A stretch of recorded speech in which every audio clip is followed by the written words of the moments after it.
Well, I guess that silence means we should start. I'm not gonna front. I'm getting distracted with this Afghan coverage, man. This shit is crazy, man. How you guys feel about it, bro? Yeah, that is crazy.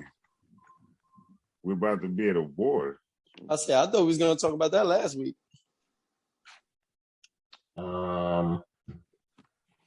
Honestly, it's not part of my news coverage. It's just something that they're evacuating all U.S.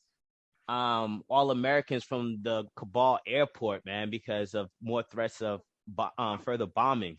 Mm-hmm. And that shit is a clusterfuck, bro. I mean, quite frankly, when I heard about 8 Marines that lost their lives. Oh, it's up there. It's more, bro. Oh, I know it's more, but I know it's up to 13 now. Yeah. When I heard originally about the 8, I was just, heartbroken.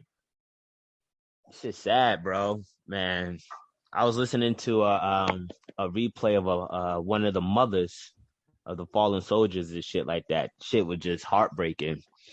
And what's so fucked up about the shit is how the amount of weapons that was left behind for the Taliban, bro. Like, the motherfuckers are, strapped. They're strapped up. Yeah, I can't understand the negligence in regards of how we left all the weaponry for the Taliban, bro. Like, I'm talking about they're armed for centuries out this bitch. But I don't know, man. I don't even maybe Smith might be right. I don't know. This might be just an ongoing war, because just looking at that situation and looking how we just left all that weaponry for the Taliban, and we're negotiating with them too. Like, that's the insane shit about it. It's like we're in negotiation rather than trying to take them out. I thought that they were saying that the new regime is supposed to be as bad as the old one. Nigga, at the end of the day, they still not saying they're not bad, but these niggas got spokesmen.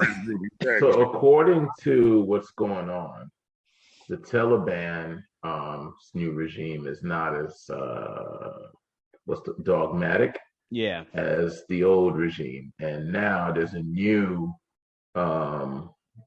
offshoot or whatever called ISIS-K that is now fighting against the Taliban, because the Taliban is not dogmatic enough. So it's just excuse me, Schubert, is it pronounced Taliban or Taliban? You tell me. Go ahead, bro. If that's what you want to hold on to, you tell me, bro. Potato. He's like, I'm trying to have a conversation here. I'm trying to make a point here. You tell me, bro. I'm not gonna Taliban you, bro. Go ahead, bro. But long story short, it's like one bad guy telling another bad guy he's not bad enough. Exactly. It's insane.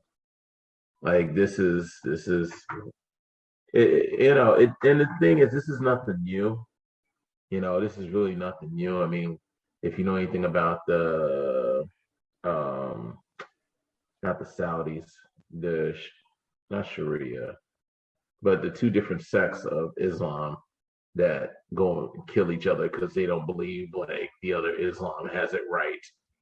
Reminds me of the Christians back, back I think during I want to say the 1600s, between the Protestants and the Catholics, and how they used to kill each other because they didn't believe, oh, you're believing in Jesus wrong. You're not doing it right. I don't know. It's really discouraging and just heartbreaking and disappointing that this is what mankind is. We're all fighting about the same mythological stories, and who's not telling the story right or believing in the story right, and taking each other's lives over this bullshit. It's insane. There's also resources out there too. So, mineral resources that is also being fought over. But yeah, the resources make sense though. Yeah. I figured that's why we was going in the first place. We was just hiding. I don't want to say hiding, but using the whole 9/11 attack as Okay, cool. Now we can go in there, and now we got a reason to try to take it over. I mean, listen, resources have always been what it has always been cause for war, and that's understandable. It's a matter of survival. That is understandable, but it goes to a whole nother level when it's not just resources and survival. Now it's whose imaginary Sky Daddy is bigger than the other one, or who believes in Sky Daddy more than the other one. And that's what this is boiling down to right now. Well, you're in a tough situation when the people who we protect in the fight, or who we're fighting to protect, are giving up themselves. Yeah. Well, we're bringing in a shit ton of refugees. Like, I think Biden this past Thursday announced a plan to bring in 200,000 Afghan refugees into the United States. So, and I saw something with Phil Murphy, our governor, Phil Murphy, talking about bringing in several thousand into New Jersey, temporarily, house them temporarily until they go into like a more predominant Afghan community here in the United States. So, man. Yeah, well, listen, I'm concerned. I'm not gonna lie. I don't mean to sound like a bigot, but I'm concerned about that because how do you filter out? That's fine. You don't want to sound like a bigot. I don't want to sound like a bigot, but I'm called what it is. How do you filter out who is gonna be, who's gonna come over here and be an American, who's not gonna come over here and be ISIS, 2.0? Exactly. That sort of vetting process. I'm curious of what that vetting process is gonna look like, bro. Are they really vetting these? Yeah, that's what I'm saying. That's what I'm concerned about. Bringing out so many people so fast. Are you really able to? You know what I mean? You're right. Because not for nothing, you have American born. You have American born and raised Islamists, and they have shown some disdain, disdain and everything. And I mean, look at the guy that shot up the gay nightclub. And like, he was born and raised here. He was a member of that gay club for the longest, and all of a sudden he decides, I'm gonna get my AKA and shoot the place up in the name of ISIS. Yeah. So, or the guy that tried to blow himself up in a subway tunnel. Yeah, we don't need that out over here. No, we don't. I don't. Yeah, I'm with you with that. Like, I don't sound like a bigot, but yeah, I don't know, man. That is a concern. But if you bring it up, at the end of the day, y'all bring a lot of Afghans in, but nobody wants to get the Haitians. Like, they just had another earthquake, bro. Like, and they're dealing with a hurricane, bro. That's easy though. That's easy. And nobody going over there to fly them out over there. That's because they don't have. That's because they don't have no resources that we need. Right. Yeah. That's all that is.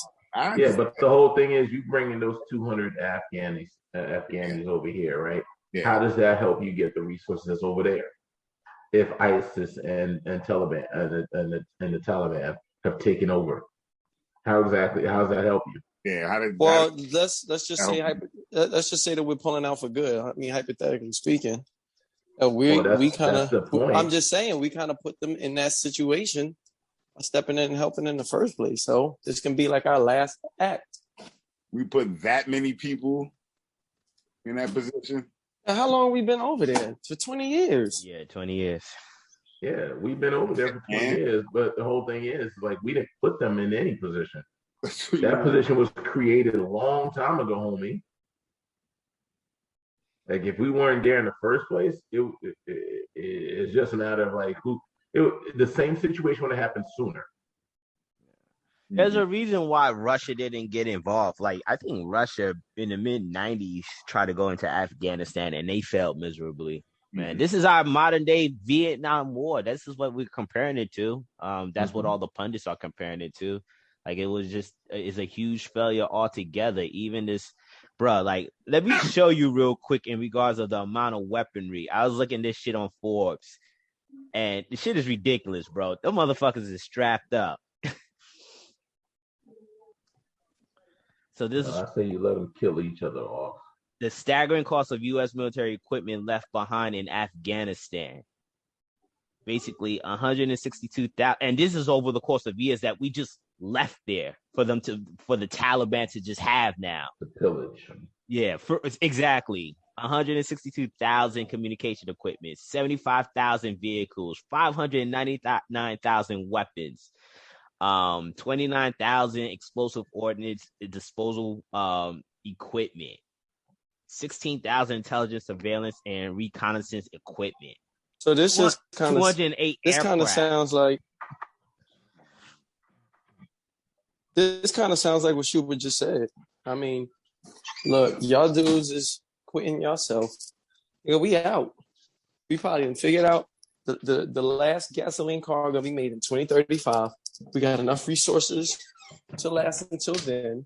Nigga, but the Biden administration dropped the ball on this shit. You don't leave that much weapons. Oh no, they definitely did. Not necessarily. Well, you know what? You know what? Here's the thing. You know what though? They probably feel like they're not gonna.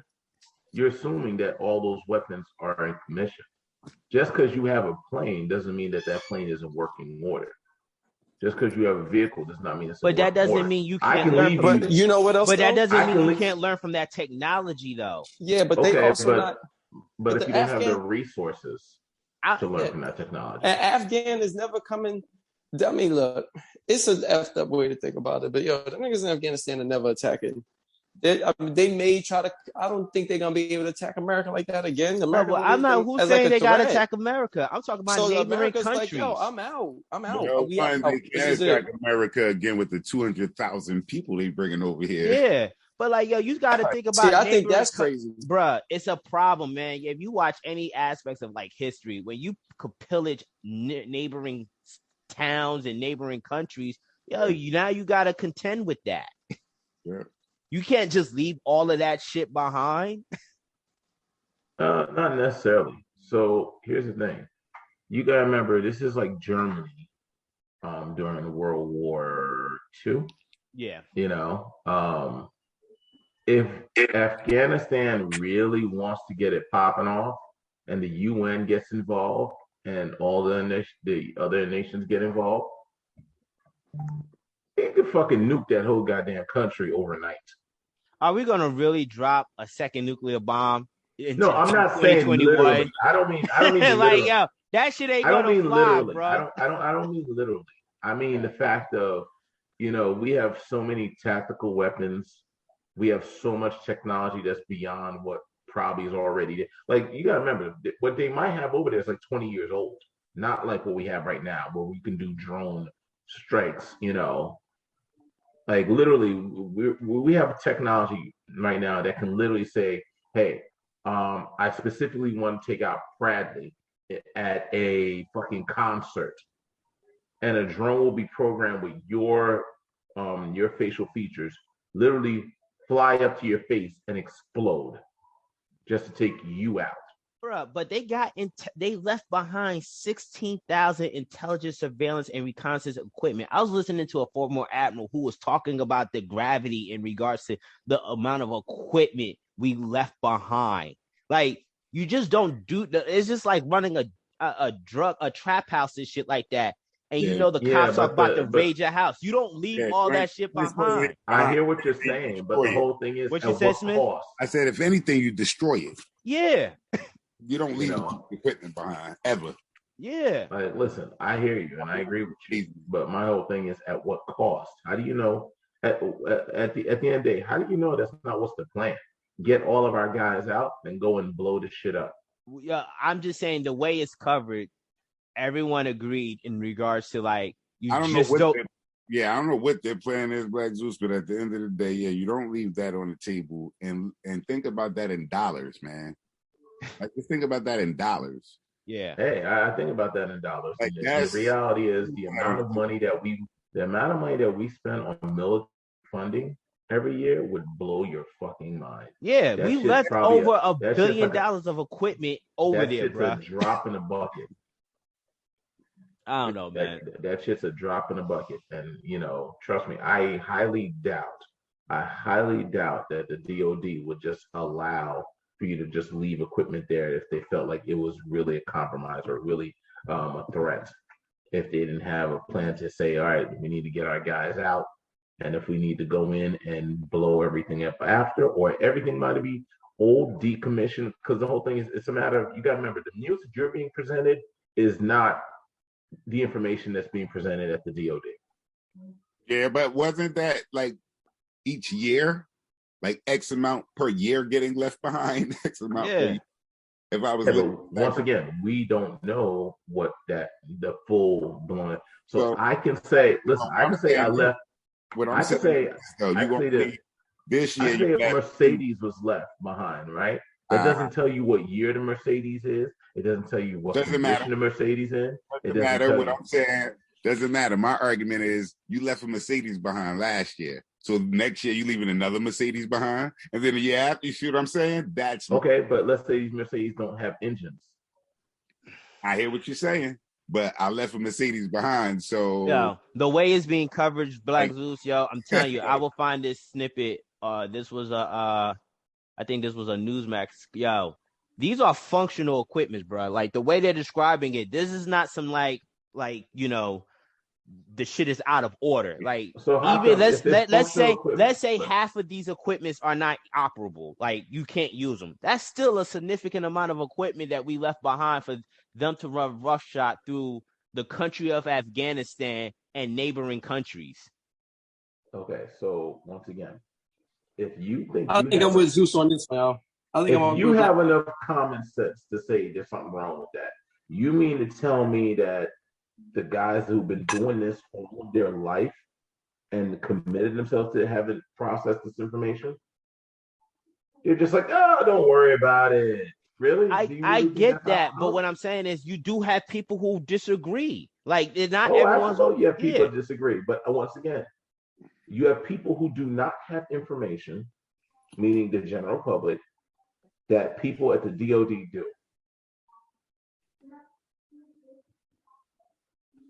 All right, well, we'll see. We'll see. We'll see how that works out. I'm just saying that the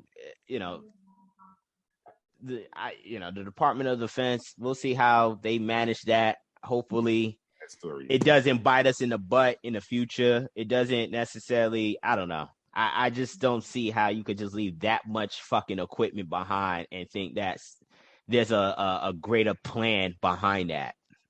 Yeah, I don't think it's gonna. If anything, it won't bite us in the butt, but it may, like you said, fuck with the neighboring countries. That's what I'm saying. But here's the thing, though, Kel. You got to think broadly. If this is a U.S. equipment that we're leaving behind, yes, it might not impact U.S. citizens or the nation of U.S., but those neighboring countries are going to be bitter about the United States being so fucking reckless, leaving some shit behind. Mm-hmm. And possibly that's how international politics work. But maybe we'll cross that bridge when we get to it. That's what I'm saying. It's just like because I think we're so self-centered in regards of we're not going to be impacted, and it's just like the reputation of the United States it's been on the line for fucking decades now. But like to even be being that reckless and leaving that much equipment, and now you got neighboring countries having to contest with the fucking Taliban being strapped up to the fucking arms. They're gonna be like, yo, what the fuck, the United States? Who's their neighboring countries that aren't our allies? Because Saudi America is, and we give them weapons. Nigga, and like Schubert said, these, like, granted, the Taliban, this version of Taliban is supposed to be like the lesser extremes, but you can't predict on that shit. Like, you don't know what their ulterior motives are going to be. And let's say worst case scenario, let's say the ISIS-K kicks Taliban's ass and they completely take over. They become ISIS-K, whatever, 10x. Worst case scenario. Now, worst case scenario, they have these weapons, they have this, they have all of this artillery, this, that, and the other. Now, from everything you described, is nothing more than equipment.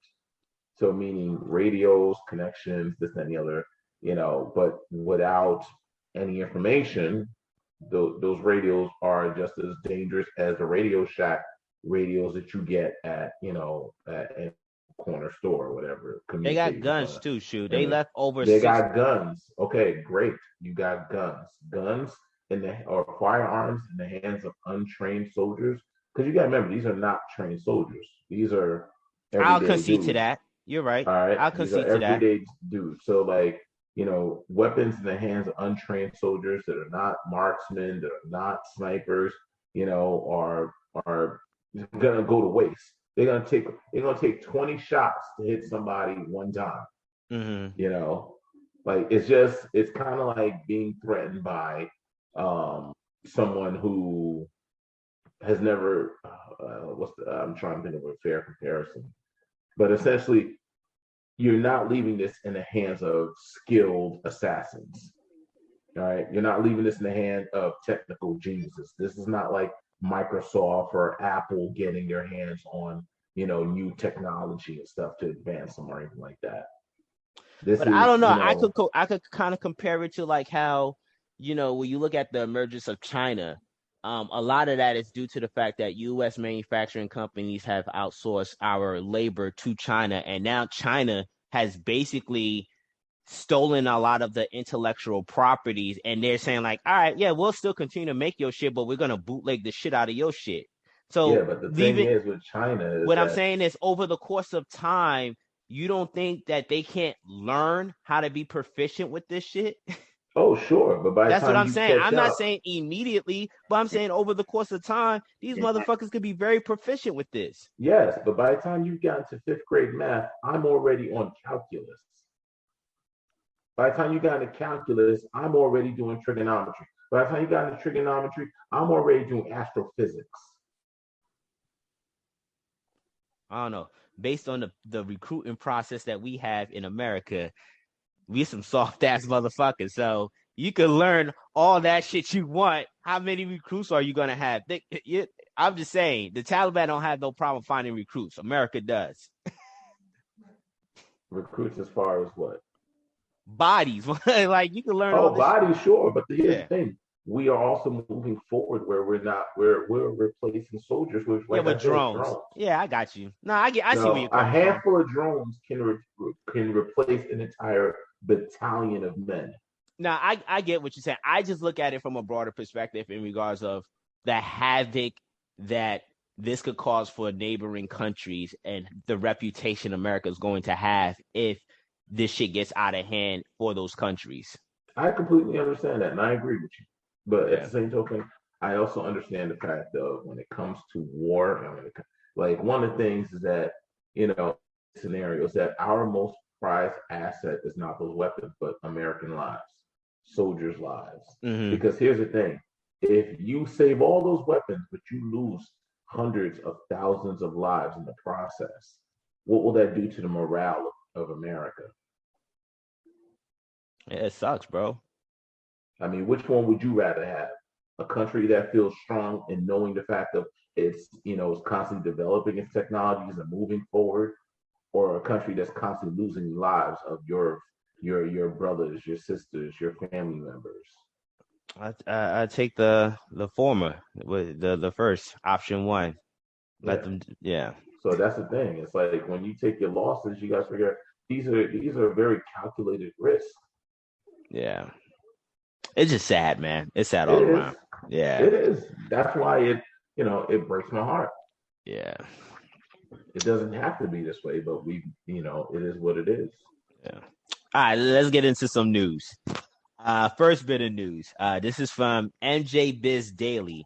More than 70% of New Jersey towns ban adult use of marijuana retail. The number of New Jersey communities opting out of legal marijuana industry has increased dramatically in recent weeks, reaching almost 3/4 of municipalities in the state. According to USA Today Network, roughly 71% of New Jersey towns, about 400 of them, have approved local ordinance that ban adult use marijuana businesses. That's a significant jump from a few weeks ago when about half of New Jersey municipalities were expected to ban the industry. Edmund Duvall, the president of New Jersey Cannabis Association, told the USA Today Network that a similar trend took place in states that previously adopted recreational marijuana, including California and Colorado. But over time, many municipalities reversed course and opted to allow adult use businesses. So we just passed recreational marijuana, but this was very staggering to see. 71% of municipalities say, like, yeah, we still not going to allow it in our town. Yeah, until they see the town over making all that money, and they're like, wait a minute.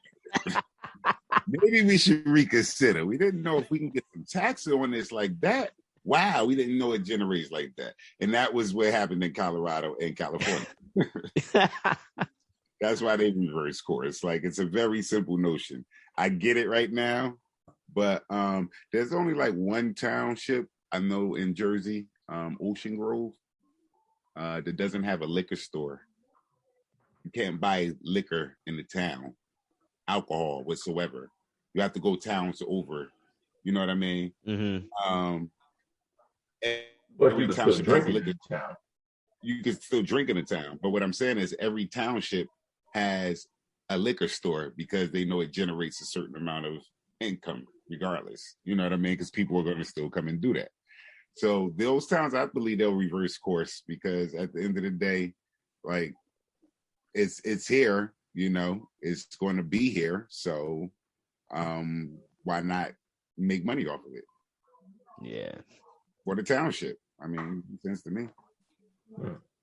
Yeah, I think it's something that's inevitably going to happen. Maybe they just, I don't know, maybe they feeling like this is part of their own process to say, all right, guys, we tried. We tried. You know what I mean? Y'all see, we didn't give in right away, but yeah, I want us to do.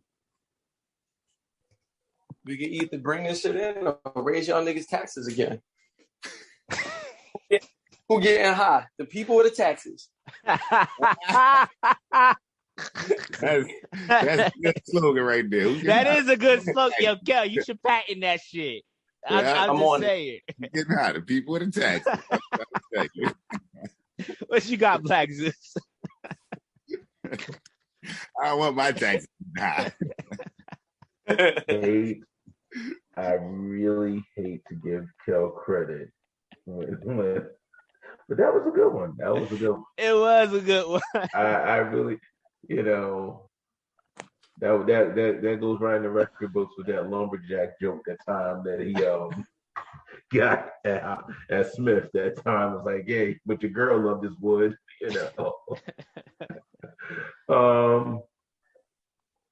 Honestly, it's like, I think that it's pretty clear cut and understood that financially it's a good move, but societal morals, if you will, or the way it looks ethically, society is where it's going to have an issue. And yeah, if the town puts a little pushback, at least it looks like they were trying to hold on to their ethics and morals. But I'm not sure how much revenue it'll really bring in specific towns. Like in certain areas, in a younger, more hip area, whatever you want to call it, it might be. But like, I don't know how much, because the numbers of people that do weed versus the number of people that like drink alcohol, I think weed smokers are probably right up there with cigarette smokers. Are there a bunch of them? Sure, but are they really going to make the biggest difference in your taxes in that community? Maybe up front. I think they might. I think in Colorado they talked about in a state. They didn't talk about in a municipality. But I got to look into it. Could that be shared revenue though amongst the municipalities? I mean, if it's shared revenue, I don't think they would put a fight up against it. But the whole thing is that if you're talking about overall in the state, yeah, sure, in a state you're going to see huge numbers, but in each municipality, I don't know if the numbers are going to be as big as like alcohol would be. I mean, if you in those same municipalities, if you have a hookah shop or a smoke shop or even a tobacco shop, you might as well have a weed dispensary. Exactly. Yeah. Yeah. Yeah, but even with hookah and tobacco shops, how common are those? I see them in almost every town, bro. Every town. I'm just at least minimum two. At least, especially when you get on the highway, they might not be like in the residential streets, But like if you go to the highway of the major highways of these towns, I see at least 2. You know, as opposed to how many liquor stores do you see in the average town? Do they have one in Montclair and Verona? Yeah. No, not in Verona. There's like 2 hookah spots in Montclair. Yeah, hookah, Montclair. Yeah. Well, one place is hookah / well, I don't know if it's still there, but I know they have hookah in the front and porn in the back. No, it's still there. On Bluefield Ave? Yeah, it's still there. It's still there. But the only thing my only thing is I'm just surprised it's 71%. I thought that was high for such a progressive state. New Jersey proclaimed it to be. I was surprised it was that many municipalities that just outright banned this shit. So that was the only thing that threw me off guard. I was like 71%. Damn, that seemed high for such a. Well, it doesn't really surprise me because think about it. Who goes to these town meetings? Who makes the votes? It's usually older. I was going to say that. It's usually older folks. It's not the younger folks. But what will happen is if certain townships, younger folks decide this is what they want, then they're going to run for those offices so they can get it in and put on the ballot. That's all that'll be. See, young folks, you got to stay involved so you ain't got to deal with this bullshit. This bullshit. Now you got to fight the power. We got to fight the powers. All right, we got time for. I got to get on off. All right, time for one more story. We'll squeeze in one more story. All right, and I'm going to let you guys choose. It's between. Let Smith choose. Let Smith choose. No, just pick one. Just pick one, Frank, because you're going to do that whole like. I let Smith choose, and then so the right, two story is against. The one story is nearly half of Americans workers do not earn enough to afford a 1-bedroom rental. And the second story is like a 2-part story. There's 2 stories combined. You could say 2 stories with one. Americans have fewer friends than they did 30 years ago, new polls find, and men are rapidly losing their close friends.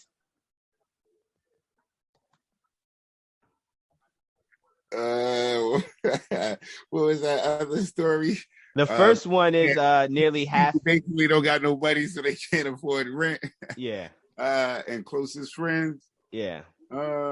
Studies show that friendships are dropping rapidly.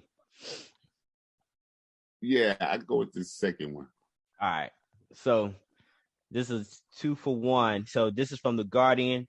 The Insider. Americans have fewer friends than they did 30 years ago. New poll finds. The Survey Center of American Life spoke more than 2,000 adults ages 18 and older found people seem to see their social circles decline, particularly during COVID-19 pandemic. Only 13% of those polled said that they had more than 10 close friends. This is in contrast to a 1990 Gallup in which a third of U.S. adults said that they had more than 10 or more friends. There's more 3 decades ago, 75% of the 1,200 people Gallup surveyed over the phone said that they had best friends. That number this year was 59%. And this is from the per week. Men are rapidly losing their close friends. The decline in male friendship has been precipitous. A May 2021 poll from the Survey Center of American Life revealed that the number of American men who view themselves as having close friends quintupled over the last 30 years, increasing from 3% in 1990 to 15% in 2021. What's more, just 15% of those men consider themselves having more than 10 or close friends, a steep drop from the 40% of men who reported such a bromance in 1990. That's stupid. Nigga, 10 friends? That's a lot, bro. 10 close friends? Yeah. Like, I know 10 people who I could say, acquaintances, but 10 close friends? That's a high ass number. 10 close friends that I can do a sleepover with? Nah, yeah, I'm with you, cuz. Like, 10, that's a lot. 10 is a lot. Like, can you name 10 friends who was like, yo, if I was in an extreme crisis, niggas would help me no matter what the fuck it is? Like, I can't do that shit unless you're talking about like acquaintances and niggas who you just chill with. But you're speaking to the article, though.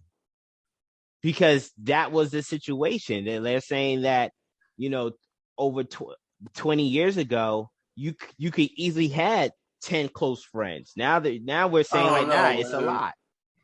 Think about your mom. She got 10 close friends. I don't think my mom got 10 close friends. That's not in her family. Like, oh. Nigga, I don't even know 10 of my mom's friends. So 10 friends that's not in the family. Go ahead, chime in, Black Zeus. So the funny thing is, you go back to the 1990s, and I think about that. When I was back in the 1990s, I remember I had a crew. You know what I mean? Certain dudes that I knew from the block, that we grew up together. We ran the parties together. We fought together. We had each other's back no matter what. A couple of them are 6 feet under now, whether they've been killed by the streets or they even did themselves off. Some of them are, locked up. Some of them, we just grew apart. Life just happened. That was my generation when I was growing up. And if, the whole thing is that we had not, had so many issues, I could see myself being friends with these dudes for the rest of my life, because these were my boys. This was my crew. These are the ones that I saw all the time, and we would ride or die.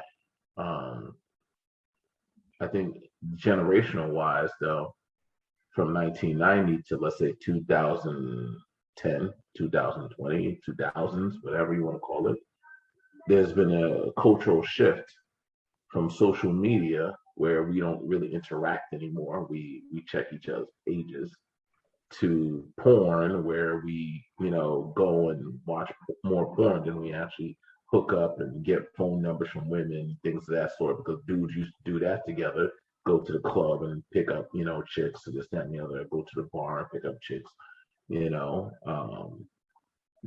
with those cultural changes, and, not to mention, as time has gone on, our society has become more distrustful of one another, whether you're talking about 9/11 or kidnappings, or you find out your neighbor killed somebody, or this, that, and the other. We've become a lot more distrustful of one another. So taking all those, facets, it kind of makes sense that you're going to see people with less friends and less connections. Now you add in COVID, where people are secluded from one another, and your only way to contact one another is through social media, because nobody really picks up the phone and call nobody no more and say, hey, what's up, how you doing, what's going on, and have long conversations. Quite frankly, think of it like this. If we didn't have Zoom, would this book club even be a thing? Nah. So it's just like, over time, since the 1990s to now, we've completely dissipated the whole interpersonal relationships, as far as, speaking to one another, hanging out with one another, visiting one another, going to dinner, going out for drinks, hanging out, stopping by each other's houses. I just got a quick. Yeah, and that's why you're going to end up with no close friends, because everybody. Exactly. What's your question, Cal? Are they saying that they polled these people now who said 20 years ago they had close friends, or they did a similar poll 20 years ago? Yeah, they conducted a similar poll. And so funny enough, this was my question last week in regards of how we disseminate numbers and shit like that, because it's just like you throw that stat out and you quickly look at the numbers. You're just like, damn, you only did 1,200 people, 2,000 people. That's not enough for me. It doesn't feel like that's enough people to assess whether or not the decline of number of friends is dire or not. But yeah, I think they conducted a similar poll, not with the same people, and they just noticed in contrast, like, wow, people are not accounting for that many friends. And it's to Schubert's point. I think it's a problem. I think it's a problem. You asked the question whether or not my mom had 10 friends. She did. My mom's is 70. So like over the course of time, she lost some friends to death. Some friends moved back to Haiti because, life in America is expensive. And it was like, fuck it, I'm in retirement, so I'm going back to Haiti. So she's still keeping contact with those folks. But like my father-in-law, he's a Vietnam vet. He still hang out with those remaining buddies that survived, that's still living, kicking and living. It's kind of depressing because now he's at a point where he's constantly going to funerals, and it's kind of almost sad talking to him about this shit, because you he puts a good front, but you can kind of see like, damn, it's like he's just it's that time. He's approaching that time. He's 82. But he had close friends. And I think, initially, Kel, when you said 10 close friends, like, then that seems like a lot. It wasn't, to Shuba's point. That was the norm. Not when you had think 20 years ago. You gotta remember there was a time when we referred to our 10 close friends as our clique. Yeah. Yo, did y'all okay, so think back 20 years ago. Did y'all have 10 close friends? Yeah. Like 20 years ago, I would say, I had 10 close friends. I don't think I did. Well, you're a geek, so that's because how you're defining your close part of it too. Yeah. It could be that too, yeah. You know what I mean? It's how you're defining the close part of it. Like 20 years ago, I was in high school and I had one best friend. Like, yo, nigga. Definitely a geek. Like, I had a couple other friends who I was cool with, but like, nigga, who would. You had friends that you went to the basketball court with and like played football with and stuff like that. Yeah, like, man. Other than even if you want to. Even the dudes I lived with, it wasn't 10. I lived in a house with 7 other dudes, and I wasn't cool with all of them like that. So I couldn't sit them close. My best friend. I went to an all boys school, so like that to get 10 friends was nothing. Yeah, I went to a regular public school, and I had 10 friends, and most of my 10 friends were from the block. Yeah, it was from the neighborhood and stuff. You know what I mean? So. One of the things, and we all had each other's back. I was like, I had 10 friends. I just ain't have 10 close friends. No, I said 10 friends. I mean 10 close friends. Yeah, I had 10 close friends. I said got my back. Yeah. Guys, what happened to your close friends, Bradley? How come they not your close friends no more? Well, one of the things I was trying to get to is the thing that this article cite is migration. A lot of times, friends they people move. For opportunities. People either grow apart or people move. And unfortunately it becomes harder. Life creates such a situation where it just becomes harder to keep those group of people together. That wasn't a close friendship. That's why you was having a problem with it, Henry. You were having a problem with close because migration is not a fucking excuse. Yeah. For real? No, migration isn't an excuse. No, it's not, yo. Yeah, no, bro, come on. Nah, man. If you move to California, your life is completely different than your boys that grew up in New Jersey. And the whole thing is, it's much easier to stay connected with someone that you can go right up the street and go to his house and chill and talk. And so I'm going to never go to the guy. That's what I'm saying. No, it's not. It's no. In regards of, and like I think it's the close part for Henry. And there's a close friend moves away, we're still going to be close friends. You could be close friends. We're going to be from a distance, but we're going to be close. But the thing is that word. Trust me. Yeah, I just had a whole conversation. I just walking my dog this morning. I talked to my homeboy who I knew since the 7th grade. This nigga works in Africa. Camille, the dude who was at my bachelor party. And if I needed something, like if it was an emergency, that nigga would fly from Africa.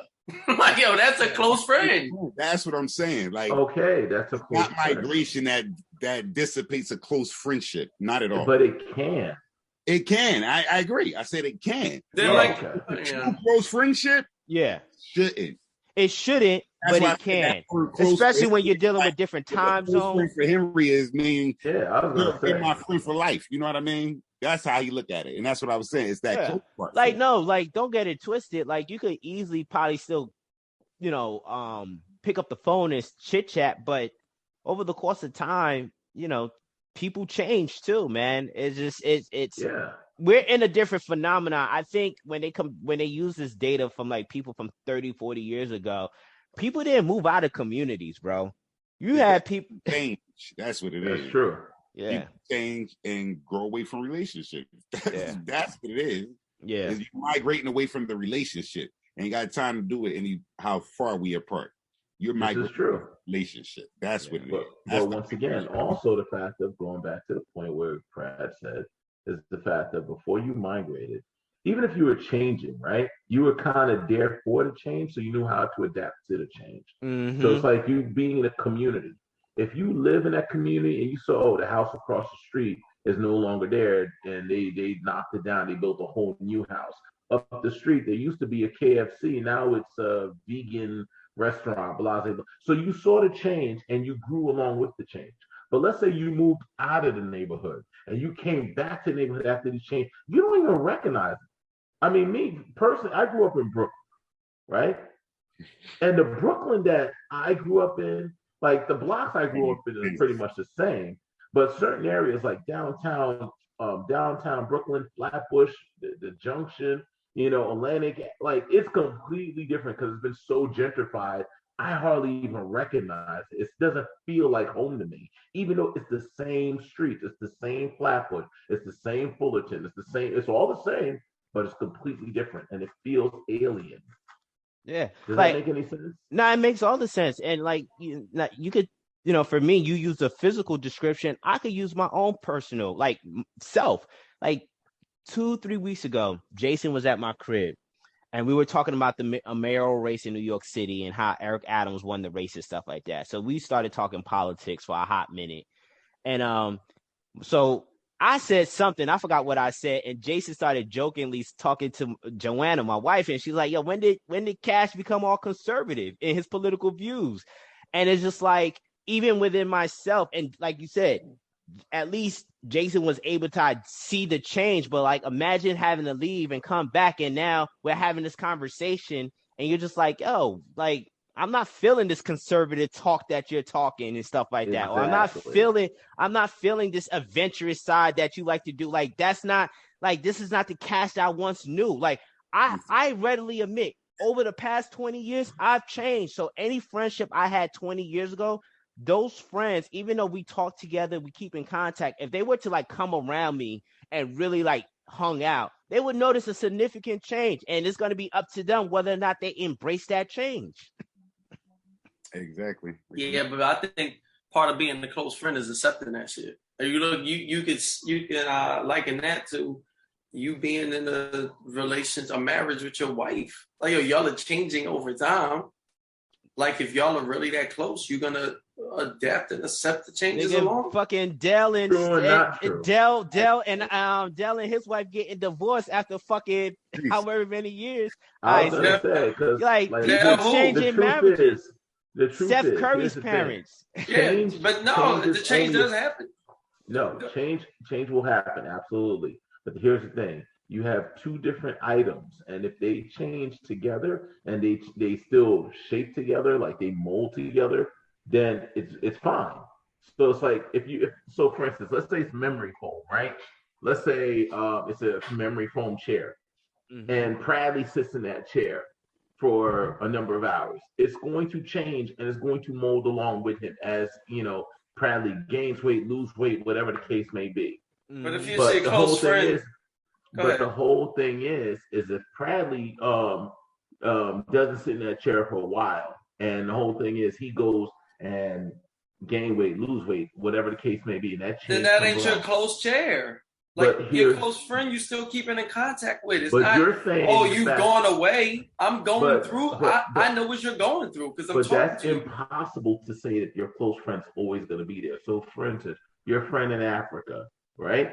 You don't speak to him every day. You probably don't speak to him as much as you speak to us on this podcast. I was just about to say that. I talk to him probably about twice a week. But even so, I talk to him frequently enough to know that he's going through changes. Like, okay, but let's say enough to realize that he's changing.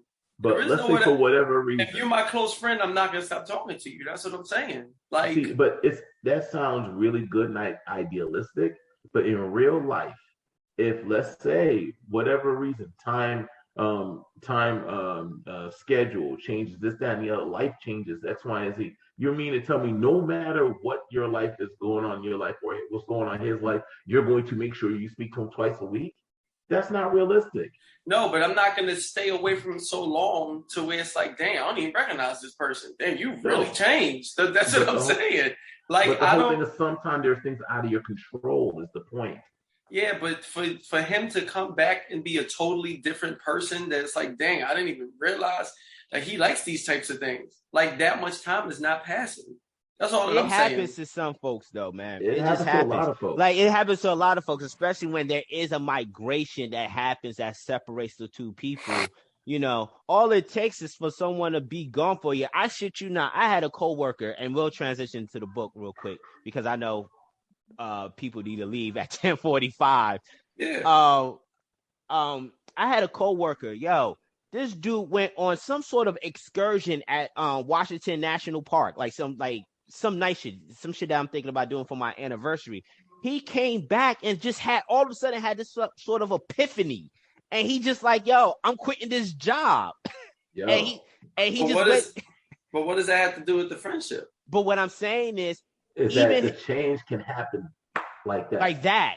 That's what I'm saying. That change. Thank you, Schubert. I have someone that was like that. So if you're gonna, but if you're gonna change, and then me as a friend, like, oh well, shit, nigga, you like this now? I'm not fucking with you at all, nigga. I'm not your close friend. That's not true, because the whole thing is the reason why you're friends is because you match. Somehow, some way, you guys get along. You click. So probably you don't click with everybody you come across, right? So probably over the 18 years that we've known each other, every change that you've made has been something that I've been with.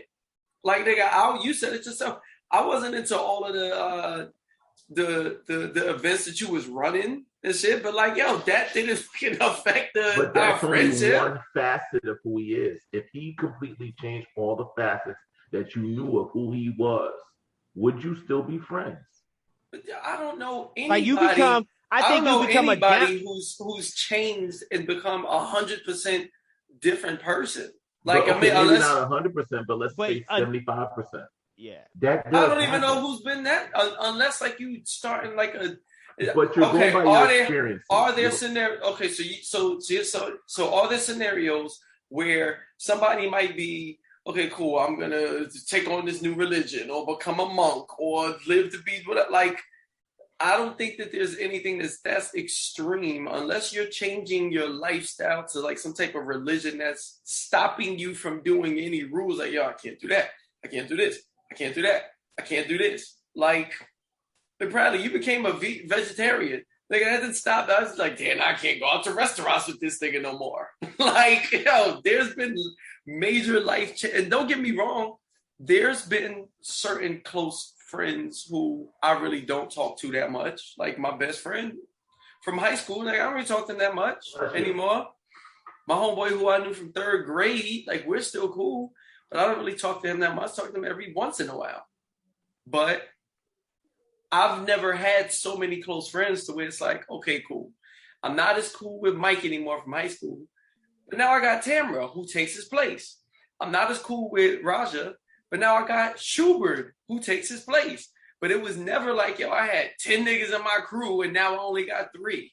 But I think that's the point of these articles. It's just like, all right, for you, the number of friends was never a factor for you. Whereas they're saying that, yo, back in the day, 30, 40 years ago, people easily had 10 close friends. I guess I just got to know what the definition of a close friend is. Like and it sounds subjective what the definition of close friends. But I just think one of the things, even though it's a small sample sizing, in my opinion, I think they just bringing to the attention that, yo, people are truly disconnected. And there's other studies. You can look at people who commit suicide. Yo, some of the things for those who leave like suicide notes behind, they talk about how fucking lonely they are. You know, but that don't sound like a nigga who, I don't know. I mean, I get there's people who don't have. See, I'm not denying that people don't have friends. I'm just saying that to say that we don't have 10 close friends. Like 10 is a high number for me.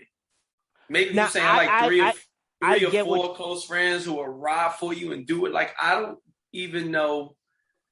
Like, I might have like maybe 4 or 5 people who might just ride for me no matter what. Maybe 6, maybe 7 if it's a stretch. Like, if I really needed some shit. Like, if my house was foreclosed, I need to borrow 10 G's, or I'm stuck in the middle of nowhere. I can't say 10 niggas would do that who's not in my family.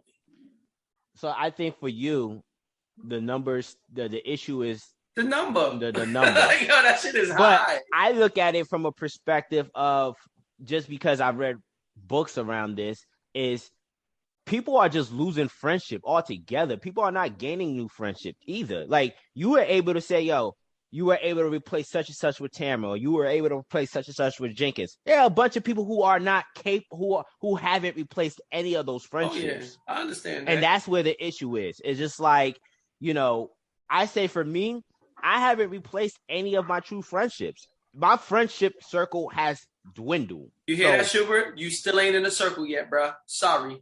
No, Schubert's in the circle, but in regards to the number of friends I've had growing up to the point where I'm at my age, it's dwindled. And it's just like, but I'm content with that. Whereas some people are looking like, yo, this is problematic. Like, I'm feeling fucking very alone. And as each decade goes along, man, especially men, because one of the things they made note in the second article regarding this topic is, the friendship decline amongst men is the most dramatic. It's like the most drastic. Is our ability to retain friendship as we gotten older is something is dire. So yeah, well, I guess that got to do with like that whole trust factor.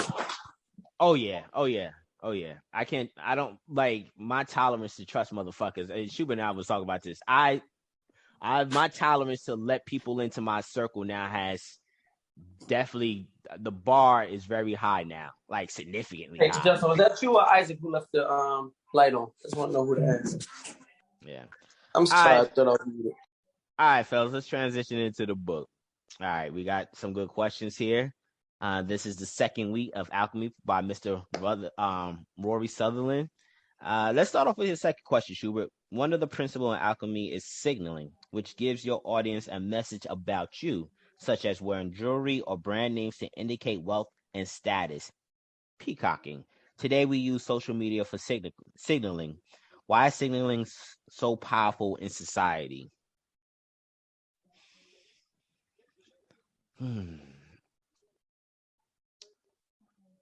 I guess it's on mute. Go ahead. Nah. I guess signaling is powerful because it is a way to just convey a message. It allows people to at least get an insight of whether it's yourself, of who you are, or if it's a brand, to give insight as to what the brand is, how's the brand supposed to help you.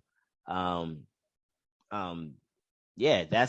think that's what it is. There needs to be something to convey what is it that you're trying to sell, whether it's yourself or whether it's a brand. I mean, I just looked at signaling similar to like the whole idea of marketing. Yeah. So, I mean, why is it important?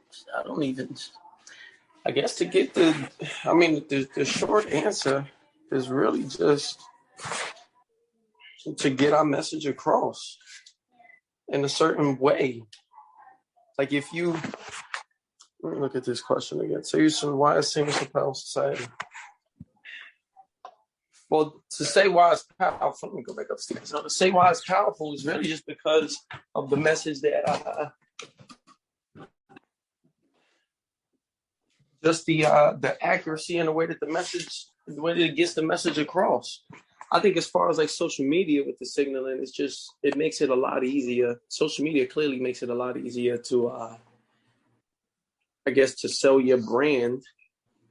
And it's become powerful in a sense because it's just easy to do now. All you got to do is look at your phone, open it up, and you see a whole bunch of fucking signals for whatever it is that's trying to be sold.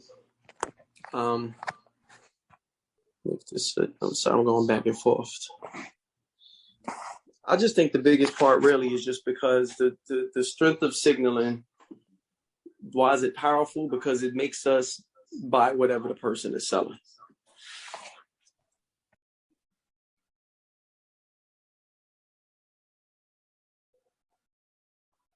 So as I was reading this chapter and everything, all I kept thinking of was how social media, everyone does everything from virtue signaling to calling out for help or making their opinions known, whatever the case may be. Everyone wants to stand out for some reason, you know. Like I think it's social media started off in a good place where it's like, okay, you know, you want to share something with others, that's cool, you know. Like, hey, here's a book I just read, yeah, I might like it, you know. Or hey, it's we just had a baby, you know, that type of thing. But now it's gone to the point where, you know, as we call them, social media influencers and, you know, and content makers or providers, whatever you want to call it, are constantly screaming for our attention. And I think originally, going back to what the author was talking about when he was talking about survival and nature, you know, how, you know, in peacocking, you showed off your feathers so that you could attract a mate, you know, and I think there's still remnants of that in our social media where, you know, women always post pictures of them looking good in an outfit or something, or they just got their hair done, makeup done, this, that, and the other, you know, showing their attractiveness, their sexiness. Men typically, you know, want to post things about, you know, sometimes material wealth or experiences that they're having, you know, to show that, you know, hey, I am alpha male, if you will, you know, whether it's like you show the brand new car or show the luxury item or luxury experience, whatever the case may be. And I think that's our new way of showing our value and our worth, you know, to other potential mates. And the crazy thing is, even when it's not when we're mating, it's just the fact that we're getting all these likes to validate our value of being a potential mate. You know what I mean? Whether it's our views or our opinions, or it's our experiences or our image. You know, we want to get views and likes validating our intrinsic value in society. And I find it very interesting that we are so socially conditioned to look for this value, even though it doesn't translate into anything real. You know what I mean? It really doesn't translate to anything real. I mean, do you see anyone that's going on social media? Just so, for instance, you know, not to kick her while she's down, Sha'Carri Richardson. You know, she might have a hell of a social media following, but did it really translate into the real world when she had to compete based on her actual ability and skills? It did not. But I think with Sha'Carri Richardson, and I was gonna ask you questions regarding, because you brought up social media influencers, because Sha'Carri Richardson, her signaling managed to attract in certain levels of endorsement because she stood out. She wasn't like, you know, many other black female contestants in track and field at this very time. Yes, you had other chicks wearing fucking color weave, but I think it was just like the combination of being from the hood of Houston. I think she's from Houston, Texas, and wearing long nails, that they saw that was marketable for a certain demographic of people, and Nike took advantage of it. And I get that. What I'm saying is the fact of when you are in the jungle, quote unquote, right? You want to show that you're the biggest and the baddest, and you want to show that you are the most fertile, so that way you can attract mates, right? And let's say the case of Sha'Carri, right? It was like the attraction was that, yeah, she's from the hood, but she's this amazing athlete that's going to be a gold medal winner, and she's going to do this, that, and the other. But when actually put to play, it did not pan out. It didn't even come close to what the image was. Yeah, but the signaling. This is what our society has done. Is the fact that we have gotten so caught up in the signaling, we don't even know we are completely disillusioned to reality. Well, you know go ahead, Cal, because I know we're gonna go with this. Well, I think go ahead. the signaling in that instance was just so that people pay attention to her. Exactly. Yeah. Oh, absolutely. But also going back to that whole story about not having friends, like niggas do all of that signaling and shit so that it builds their self-esteem. And that's what I'm saying. Even having the fake friends on Instagram still gives that person some type of satisfaction. Like, okay, at least somebody is liking my shit.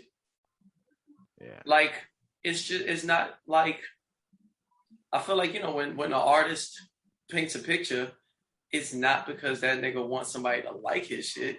Like, okay, if they do, that's cool. But like, this is how I'm expressing myself. But when a nigga posts a picture on Instagram, it's because I want niggas to like my shit. Like, that's the reason why.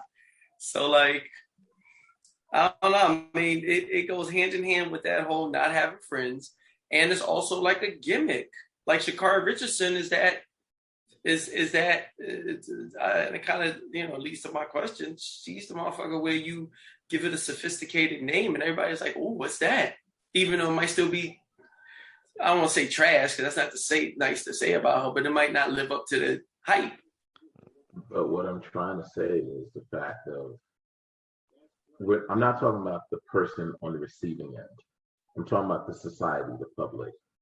Despite Sha'Carri doing all the signaling, and then when it came down to perform, she performed like shit. People are still in support of her. Even though it's completely illogical. Completely illogical. But I she's think not she's not what everyone panned her out to be of being a winner. Yeah, part of that though, Schubert. Part of that is what she went through aside from sports. Like if she just had the orange hair, was talking all the trash, and then was losing, niggas wouldn't still be supporting her the way that they are now. The fact that it's, her mother passed away. Doesn't matter. And then but that plays into it. It's like, she got a story behind the freaking hair.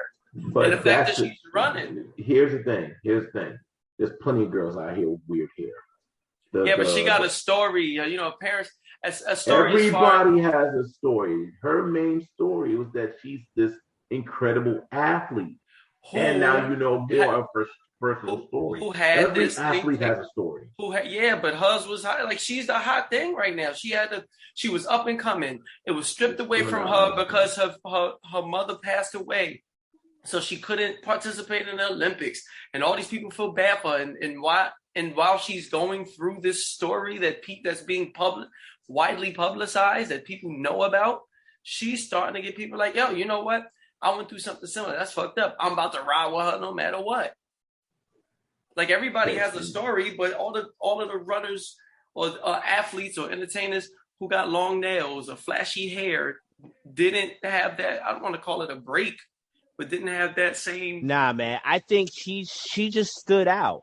She like one of the things that I did looking into Chicago, I went to her IG page and she actually addressed the long hair and long nails. She's a chick who just doesn't give a fuck.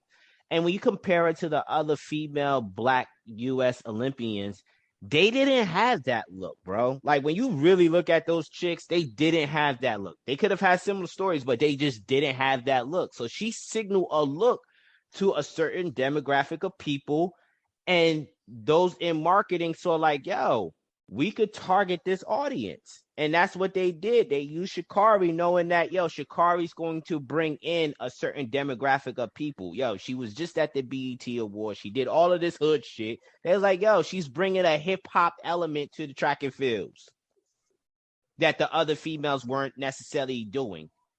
Not saying that they're not into hip-hop, but you had just about every hip-hop artist talking about Sha'Carri Richards after the U.S. Olympic trials. Let me try this one more again.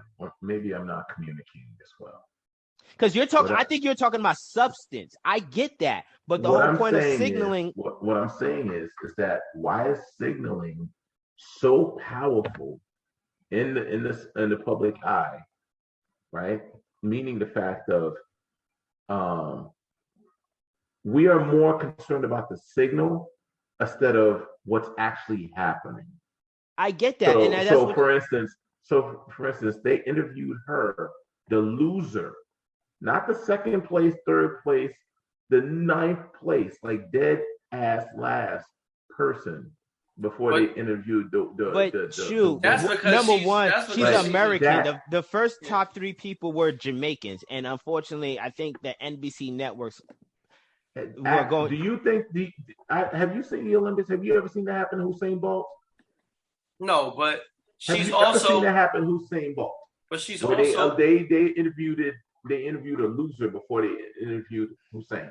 She's the hot thing right now, bro. That's all that comes down to. Like that's what people was watching. But that's what they was looking for. Point. I know. I thing is completely. It's hot wind. It's a hot sack of shit. Is what it is. But your argument. And they're just not there yet. What is this doing to our society? Okay, and that's but I think that's a different conversation because I think the signaling is important when there's monetary gains to be had from it, and I think the signaling came from she brought attention to this. She basically brought attention to a sport where prior to Sha'Carri Richardson, most people couldn't name 5 females in the fucking 100 meters. Nigga, and track and field, not just in the track and field in general. Exactly.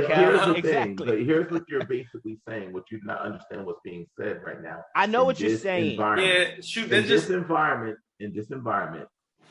clout is more important than actual content or actual results. Clout has more currency than. What is that teaching? And what's that effect? It's the whole fake it before you make it, And that's two different conversations. Let me finish my point.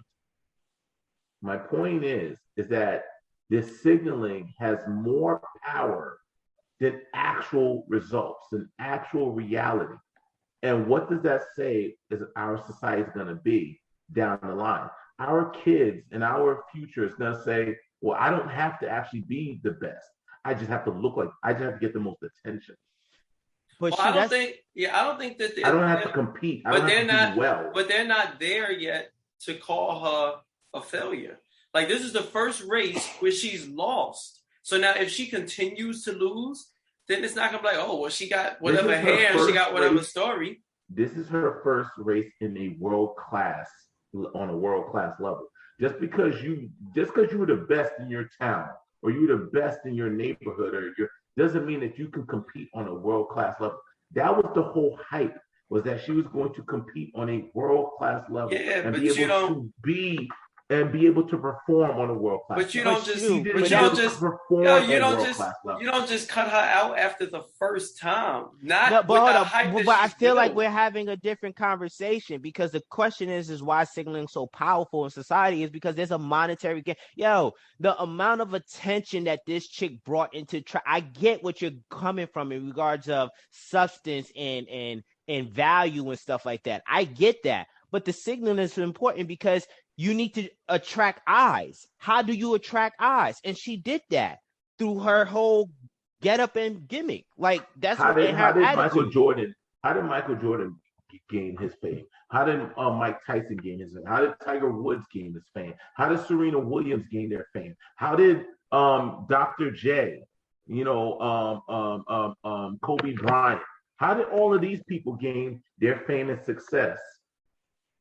And bring attention to their sport, even to people who don't follow their sport and know their names. Sure, I get that. Yes, there needs to be substance behind it, but we're talking about signaling. Like, if I'm trying, like for instance, I remember when apps were first created, right, on the iPhone, and it seemed as though anyone who was paying attention to like app development back in the early 2000s, mid 2000s, early 2010s. It seemed like everyone was becoming a millionaire. And I remember joking around like, I'm just going to create a shit app so that these big companies could just buy. Because at the end of the day, it's just a monetary gain. Like, I'm not saying that there shouldn't be substance behind the signaling. I'm just saying that the signaling is what the most important factor of the signaling is to draw the eyes to the person. And Schubert, you're also naming all-time greats. Like Usain Bolt didn't Why get. Are they great? No, but that's what I'm saying. We're not saying Sha'Carri Richardson is an all-time great. Like in this environment, that's what she's being treated as. She's not being treated as an all-time great, bro. She's not. She was being treated as the upcoming next thing. But she wasn't treated as an all-time great. I don't want to say all-time.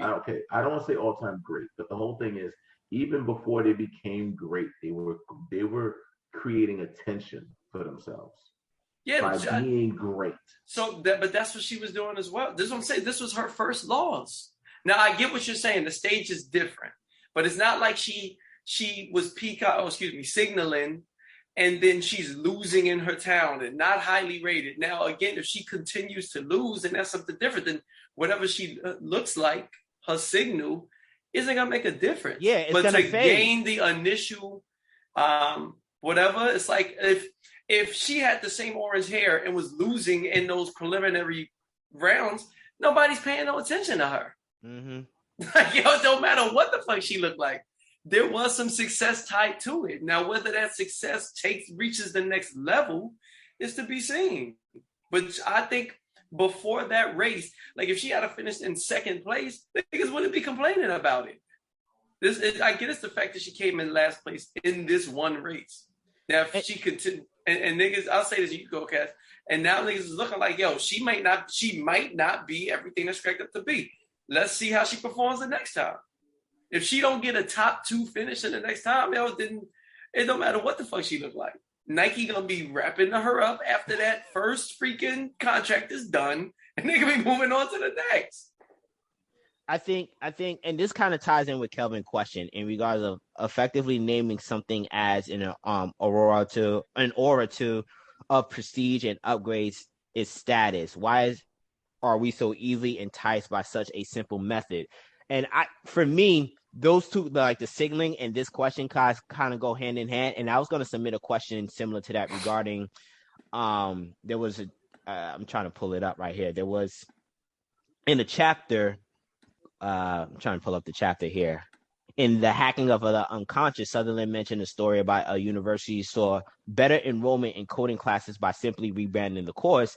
And they noticed that, like, yo, we need to do a different signaling in regards of getting better enrollment. Mm-hmm. And what they did was they rebranded the course to get more women involved. And I think I see where you're coming from, Shu, but I think a lot of times when you realize that you're not getting the number of enrollment, in the case of the story about not having a lot of women represented in STEM field, or in the case of fucking maybe these networks, whenever a fucking track and field events are being aired, you're just like, damn, we're not getting these fucking viewerships. Like, who could we market? Fucking, it was Sha'Carri Richards. And I think it's the branding. I think the signaling is very important. And to answer your question, Kelvin, why are we so easily enticed by such a simple method?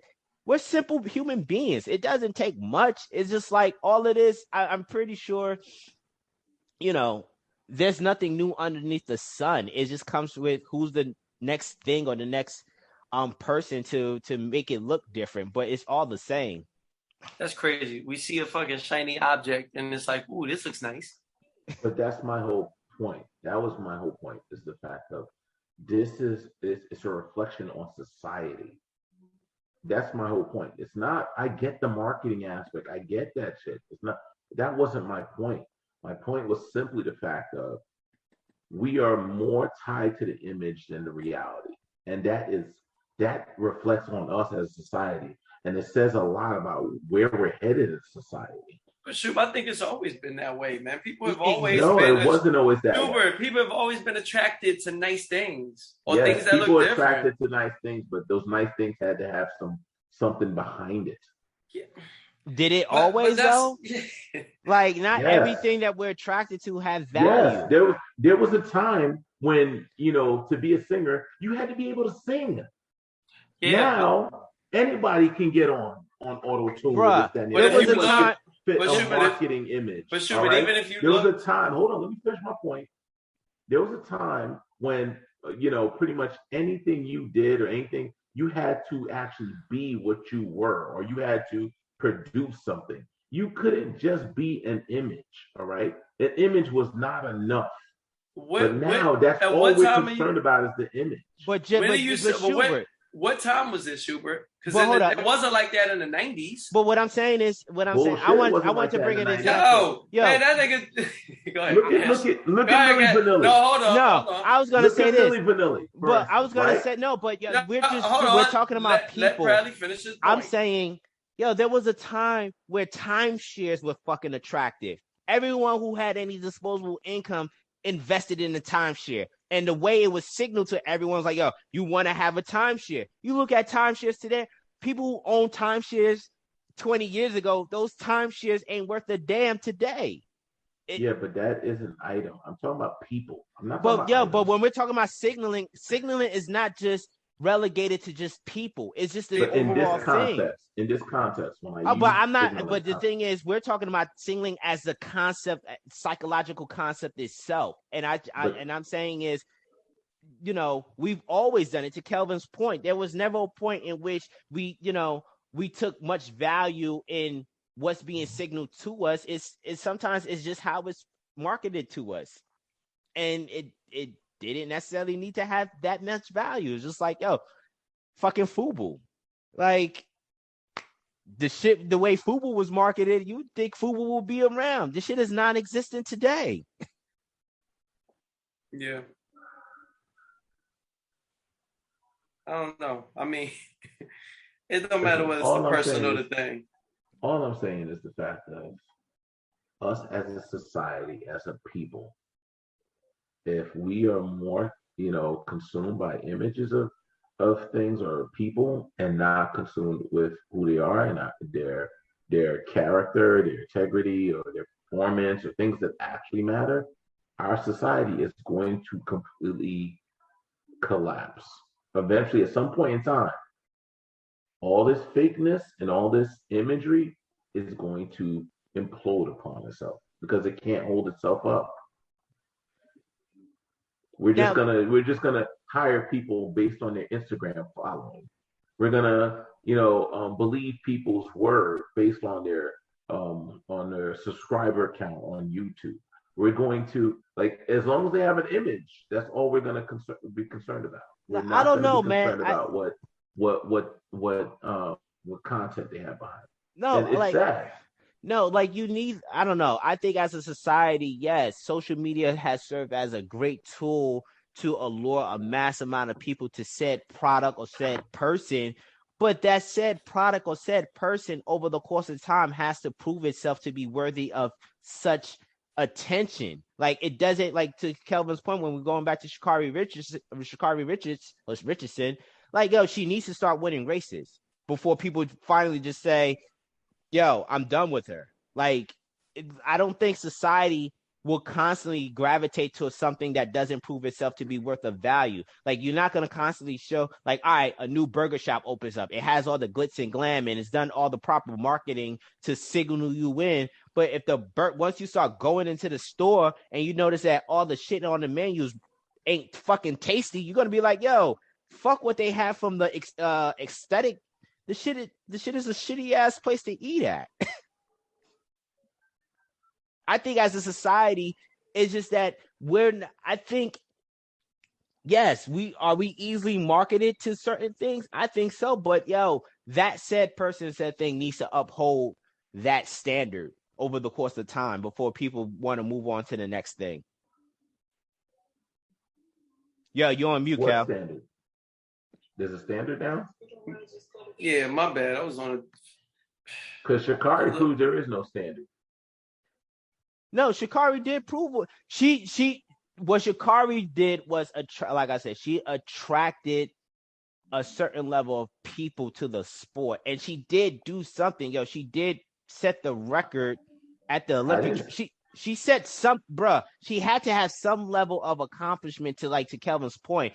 No chick with just long hair and orange hair could just be on a track and not perform and get all this attention. She had to have that part. I didn't say that part.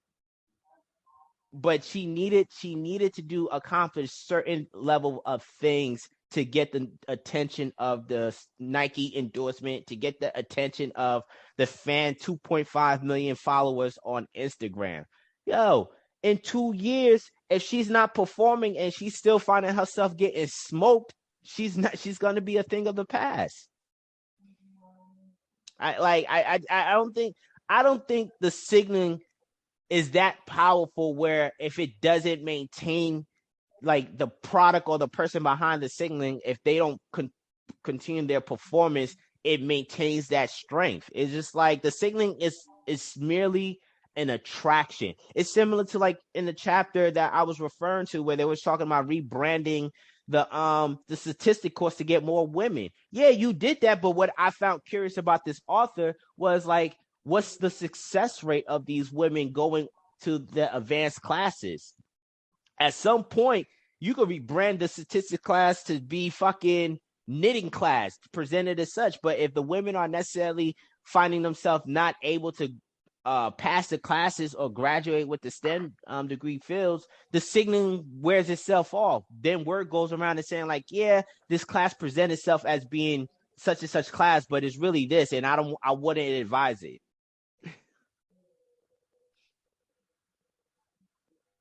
I think, you know, like I think the signaling serves its purpose. It's just, I think it's just a simple tactic just to lure people in, and you need that.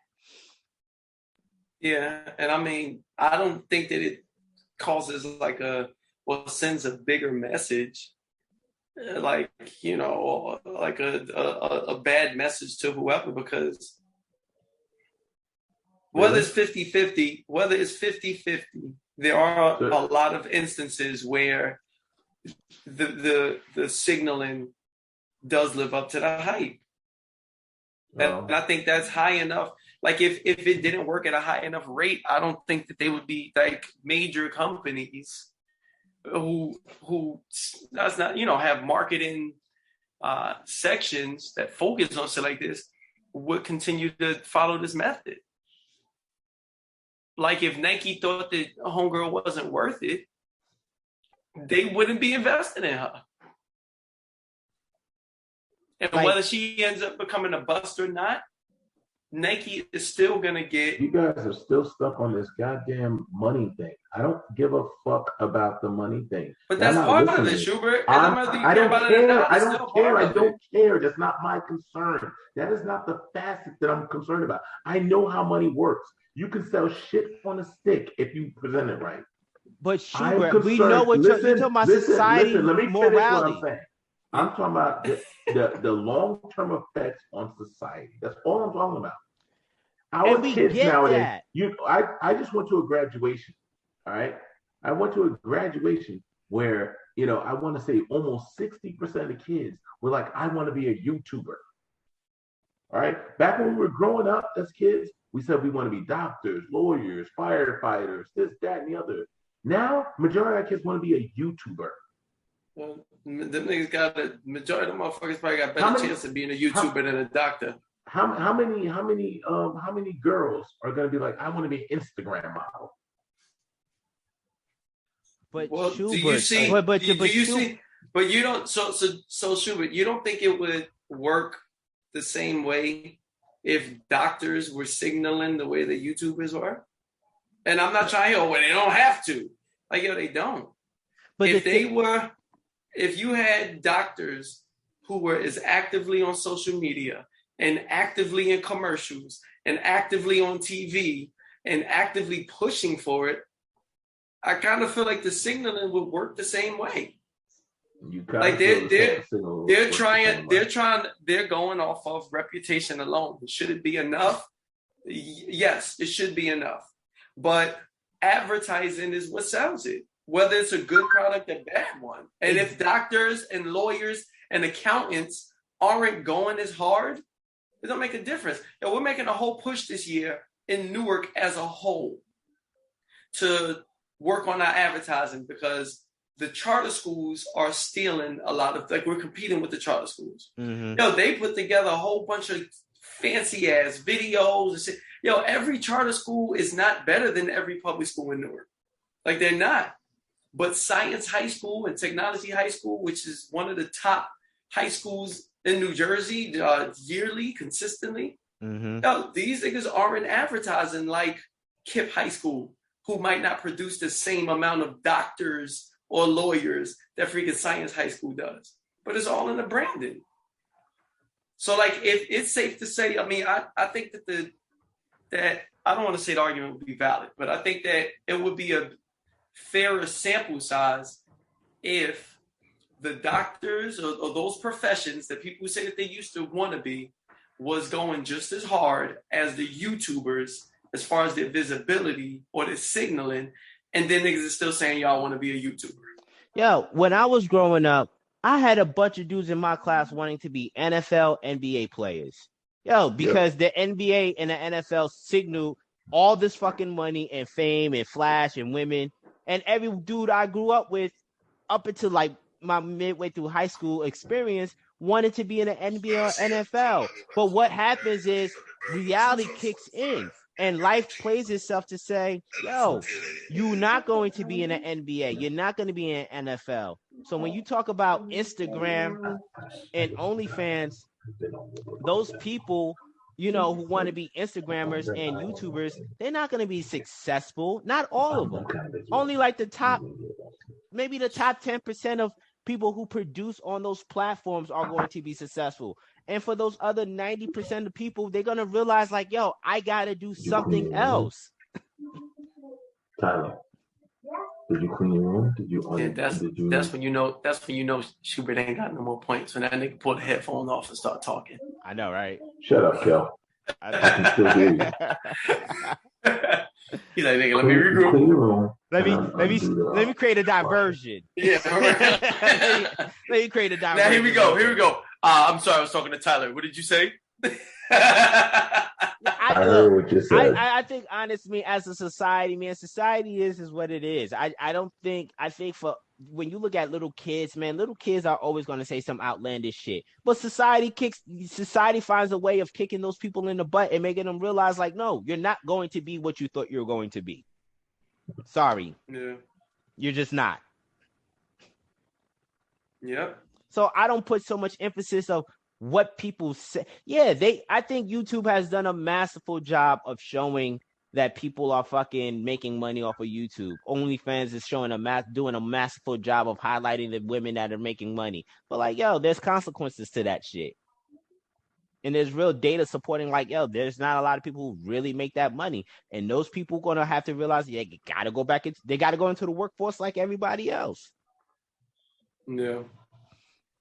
But I love that example you gave, Kelvin, in regards of Kip in the charter schools, because you're right. Not every charter schools perform better than public schools, but charter schools have done a masterful job of signaling their performance. Yo, they go mad hard. Hard. But that's the problem. As you're pointing out the problem that already it's affecting society, where it's like it's not a matter of how the quality of the school and it's just the image that you can sell to people. Because like when you mentioned that, you reminded me of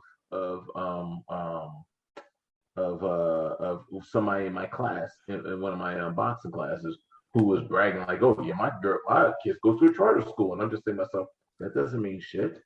But your kid go to a charter school doesn't mean the fact that like they're just in a better school because they're in a charter school. And that shows you how well, But sure, part of that process is advertising, signaling. Like, see, the whole thing is, what about before that used to happen? People used to, I don't know, do the hard work of actually. But they still advertise, man. But I get what you're saying. Do people go back? People go and see if it's what it's all cracked up to be. Yeah, I mean, me personally, like, and people I know. For instance, before we moved to Verona, we found out about the school system and where it rated in the state of New Jersey as far as education, this, that, and the other, how well did it perform, what the percentage of kids that went to college, and all of that before we went and bought a place in Verona. They didn't do not one TV commercial or one, Instagram video or any of that shit. Yeah. I'm just saying, and it's like we're not. My bottom line is that we're not creating a better society. We're not creating a world of people that are thinkers, or people that are concerned about the world that they're in and how they can improve it. We're creating a world of idiots that are easily manipulated and controlled by media, and it's I don't know, it's heartbreaking. So are you saying there should just be a limitation to like how people or entities should signal their products or individuals?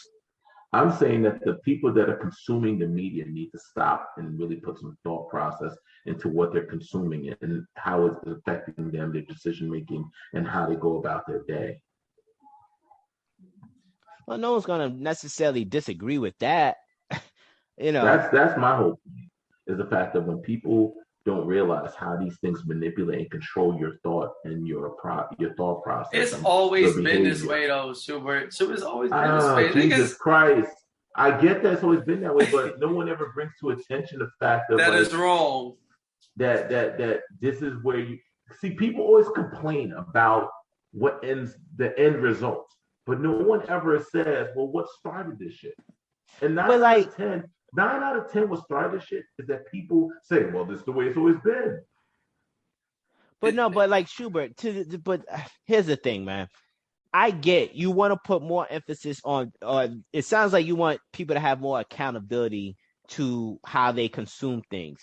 But at the same time, I think a lot of times, you overlook that,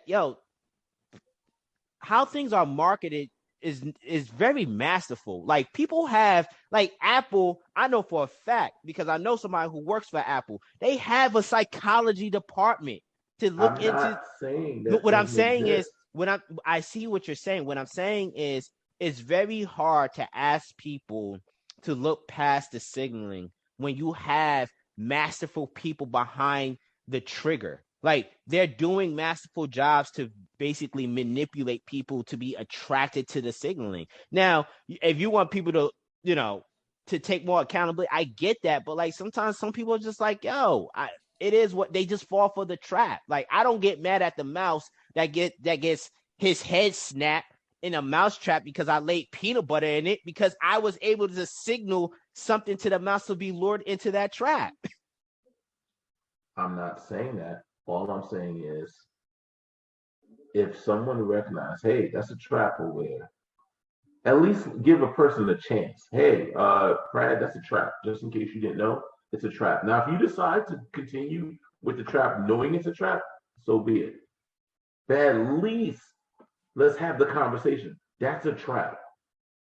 Why is that wrong?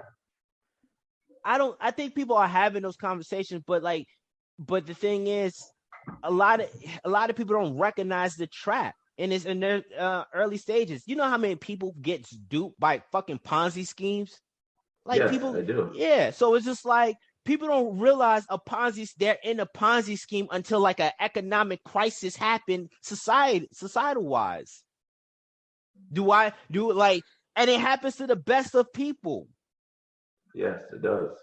So that's what I'm like. So I get wanting to have society to have this sort of level of accountability to identify pitfalls of, the signaling and stuff like that. But sometimes the signaling is so masterful that people don't realize that they're in the trap.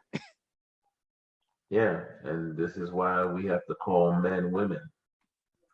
Because oh my God, man. I don't know where that is. I'm just giving you an example of illogical thinking, where it's just like, if you market things the right way, then it's marketed well. So why should we question it? Why should we, speak about it? It's like, it doesn't matter what it is, Well, Shub, you always gonna get a percentage of people who are going to question it. Now, whether we feel like that's a big enough percentage or not, that's something different. But everybody isn't just gonna be like, oh, okay, well, I'm 100% in on Sha'Carri Richardson, or I'm 100% in on whatever. Okay, let's say not Sha'Carri Richardson. Let's say marketing, right?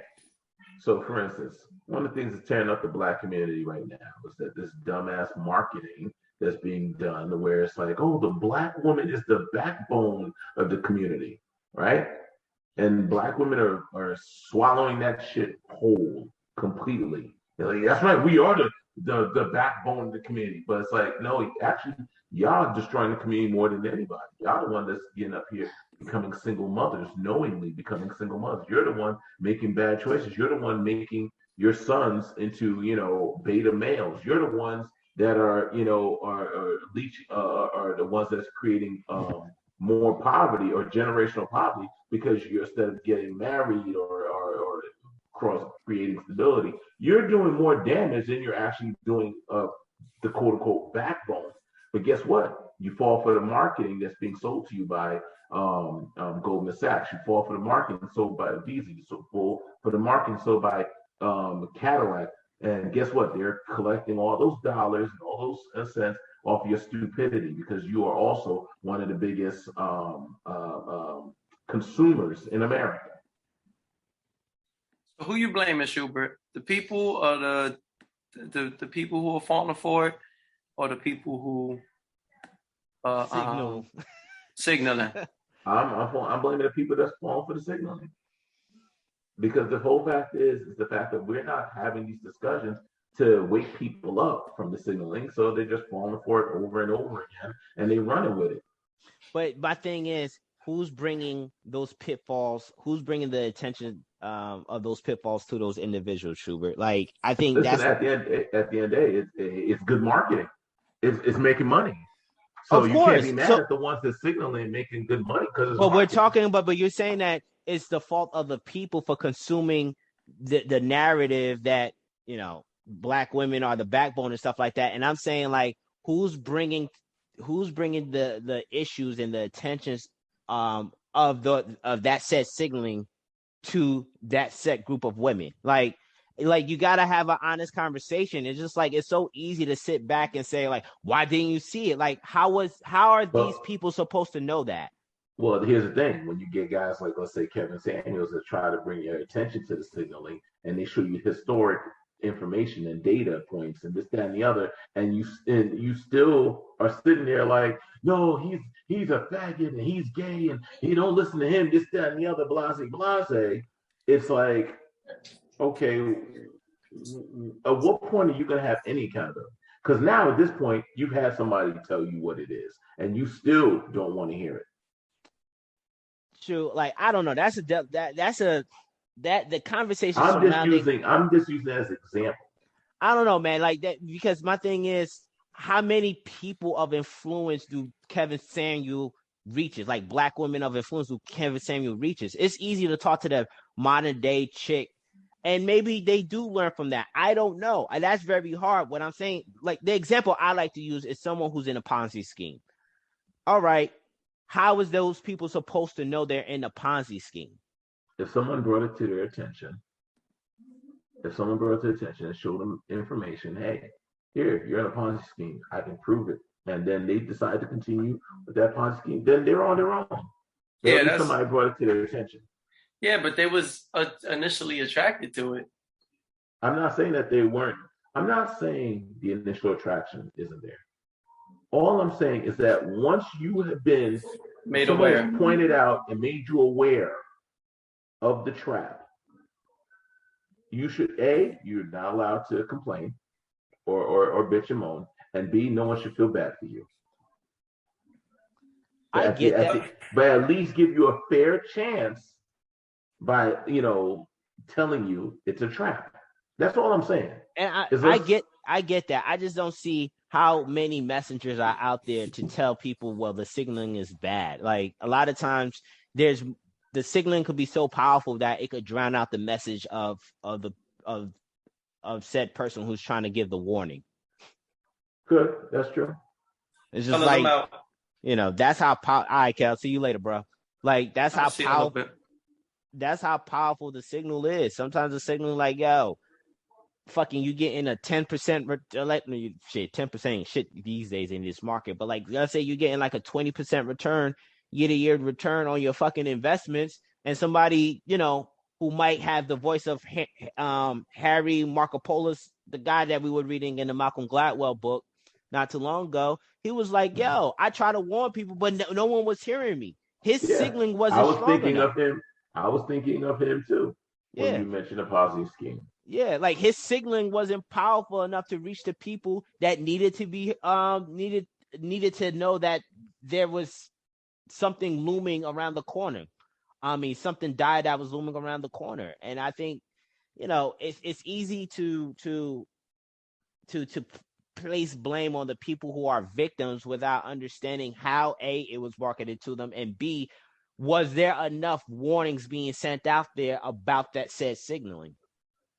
I get that, but the whole thing is when someone is signaling or someone is saying that there's a problem, and people dismiss it by saying things like, "Well, that's the way it is. That's the way it's always been." Then don't fucking complain about the end result. Don't. I agree, because like you are part of the problem. Nah, that I agree with. It's just like if you've realized, like that story that the Mr. Sutherland gave in regards of the STEM courses and rebranding the STEM classes and stuff. And I'm like, at the end of the day, it doesn't change the substance of the material that needs to be learned in order to attain a STEM degree. I'm like, okay, you rebranded this class, but like, are you telling me that you lessened the criteria? Because at the end of the day, if I still got to do calculus 4, I got to still do calculus 4. Like, so I mean, look at the example in the book, right? It said when the signaling becomes a signaling war, right? Then it becomes detrimental. Now it's like, well, before the bullfrog would display its masculinity or sexuality by being loud and being strong. Now, what happens when all these bullfrogs are being loud and this, that, and then they just drown each other out and it gets us nowhere. Yeah. And that's what I'm seeing in society with social media, is the fact that everyone is so busy trying to get your attention that nobody gets your attention. So for instance, that's true. With this whole COVID thing, right? Because everybody's trying to get your attention, nobody gets your attention because of the fact of you've gotten so many people saying, no, go left, go right, go up, go down, get vaccinated, don't get vaccinated, get the first shot, don't get this shot, get that shot. Now you got so much going on that it ends up causing more of a problem than it's causing a solution. I agree. That is 100%. But now my question to you is, I see the problem with all of society is the fact that we are so focused on the attention that we're not focused on the content. And that's the thing, is the fact that now people are not able, they don't have the skill and ability to discern information because that is not our goal. Our goal is not information. Our goal is not content. Our goal is attention. And that is the problem. So here's my question I'm going to pose to you. Should we go back to a time in our society where we have simplified things? Meaning, before, back in the day, 40, 50 years ago, we had, 7 networks? That was it, and maybe HBO was around that time. Now it's like, shit, I don't even know how many fucking stations you have on television in addition to all the streaming apps that we have. Are you saying that because of all of this signaling that, yes, I'm with you, it has dumbed down the way we take in information? Are you suggesting that we should eliminate the tools that are being used to create such a drowning out of message? I'm saying the fact of there was a time when our resources were very limited, right? Mm-hmm. And because our resources were very limited, our responses, our abilities were very limited. Mm-hmm. Now we've gotten to a point where, like back in the 90s, I think we were in a good place where, you might have had 80, 90 channels. Yeah. But you only had one HBO, you only had one Cinemax, you only had one Showtime. So you had like 5 movie channels to pick from. Yeah. You had 3 sports channels to pick from. You had 4 or 5 news stations to pick from, but you had a decent amount of options and a decent amount of choices or selection in each category. Now the choices are so overwhelming, it's like they're almost useless. Yes. You ever heard of paralysis by analysis? It keeps you stagnant. where you don't make any act. Yeah, it just exactly. Yeah. And that's the thing. It's like everyone is so fighting for attention that you don't know which way to look, and it actually does more detriment to you than it does help you. All these options, all these choices, all of this fight for your attention is becoming, it's having a negative effect on society. We can't discern what is worth our attention anymore. Yeah. That's how they keep us on the Facebook feed for so long, the Instagram feed, the YouTube feed. Like people will sit there and watch content like thing after thing after thing after thing after thing and have gotten absolutely nothing, but hours have gone by. Yeah,